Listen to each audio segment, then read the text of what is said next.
আগে অপু বিশ্বাস, শাবনূর, মৌসুমী, পপি, পূর্ণিমা, শেষ তো মানে হ্যাঁ। হ্যাঁ এদের পর্যন্ত আমরা সেই রেসপেক্টটা পেয়েছি। হুম। কিন্তু তার যে পরের যে প্রজন্ম হয়তো কেউ কেউ চিনেই না, মানে মানে আমিও চিনি না, কারণ আমার না চিনার তো যথেষ্ট রিজন আছে, কারণ আমার ওদের সাথে হ্যাঁ, অত কাজ আমার কাজ হয়নি। হয়নি। কিন্তু ও তো আমাকে চেনার কথা।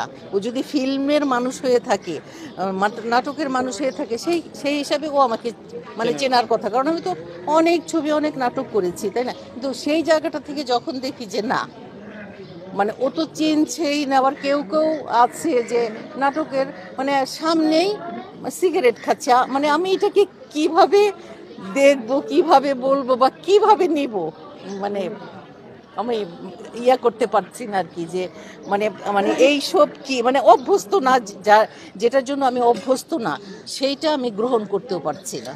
আপু, যাদের কথা বললেন অভিনয় শিল্পী অপু বিশ্বাস বা মৌসুমী, পূর্ণিমা, হুম শাবনূর, হুম হুম হুম হুম হুম। এই শিল্পীদের মধ্যে এমন কি গুণ ছিল বা কি ছিল যা এই প্রজন্মের শিল্পীদের ভিতরে নেই বললেই চলে?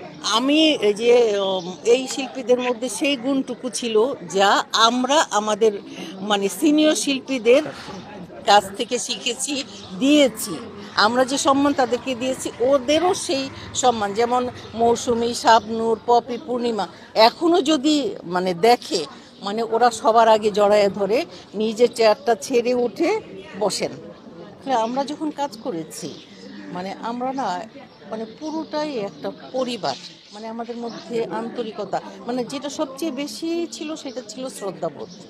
যেমন মানে আমাদের সিনিয়র মানে কেউ আসলে আমরা বসতাম না, আমরা উঠে দাঁড়িয়ে যেতাম, ওনাদেরকে চেয়ারটা ছেড়ে দিতাম। ওনারা যতক্ষণ না বলতেন ততক্ষণ কিন্তু আমরা বসতাম না। কিন্তু এখন মানে যেটা মানে প্রকটভাবে মানে লক্ষ্য করি, যে কোথাও শুটিং করতে গেলাম, কিন্তু যে দেখলাম যে সবাই বসে আছে, কোনো চেয়ার খালি নেই। ইভেন কেউ কেউ মানে যে একটা মানে সালাম দিবে, যে এইটা আসলে কিন্তু বলে দেওয়ার কিছু নাই, এইটা পারিবারিক শিক্ষা থেকে হওয়া উচিত। যে আমি আমি একটা সালাম দিব, উনি আমার কাছে এই সালামটা পায়, বা এইটা পেলে পরেই না আমি আমার আদরটা দিতে পারবো। হ্যাঁ, কিন্তু সেই যে শ্রদ্ধাবোধের জায়গাটা অনেক অভাব।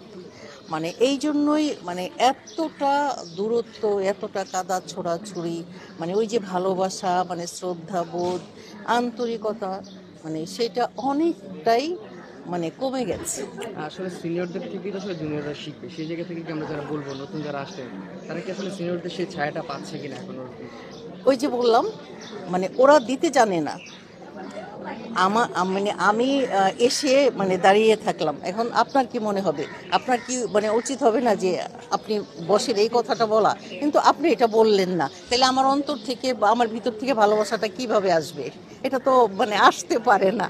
বরঞ্চ আমি একটু বিরক্ত, একটু মনে কষ্ট, যে আমি এসব কি দেখছি, আমরা কি দেখে আসছি, এখন কি দেখছি।